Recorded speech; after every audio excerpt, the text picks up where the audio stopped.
Common ആയിട്ട് schedule 2 പ്രകാരം റെസ്റ്റോറൻറ്റിന് സർവീസായിട്ടാണ് categorise ചെയ്തിരിക്കുന്നത്. അതിന് 5% GST റേറ്റ് തന്നെ വരുള്ളൂ. ഇപ്പോൾ ബർഗർ അല്ലെങ്കിൽ മൊയ്റ്റോ അങ്ങനെയുള്ള സാധനങ്ങൾക്ക് 18%, 12%ഒക്കെയാണ് GST റേറ്റ് ഇട്ടിരുന്നത്. പല റെസ്റ്റോറൻറ്റുകളും അവർ കോമൺ ആയിട്ട് വരുത്തുന്നൊരു ബില്ലിംഗ് മിസ്റ്റേക്കാണ് പല GST റേറ്റുകൾ ഉൾപ്പെടുത്തുക എന്നുള്ളത്.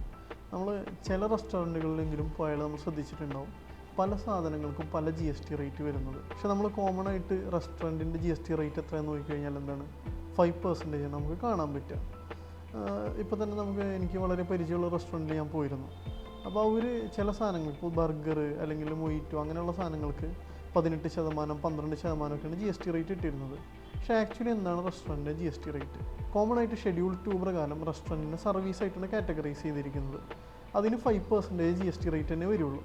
പക്ഷേ അപ്പോൾ പലർക്കും സംശയം, നമ്മളിപ്പോൾ ഗൂഗിളിൽ ബർഗറിൻ്റെ GST റേറ്റ് അല്ലെങ്കിൽ മൊയ്റ്റോയുടെ GST റേറ്റ് ഒക്കെ സെർച്ച് ചെയ്ത് കഴിഞ്ഞാൽ 18% അല്ലെങ്കിൽ 12% ഒക്കെ എനിക്ക് കാണിക്കാം.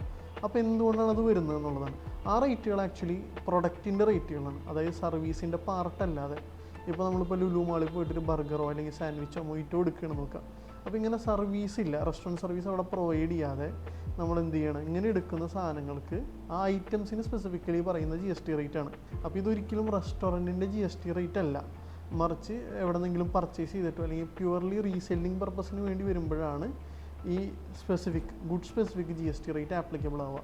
അല്ലാത്ത പക്ഷം കോമൺലി 5% തന്നെയാണ് നമുക്ക് വരിക.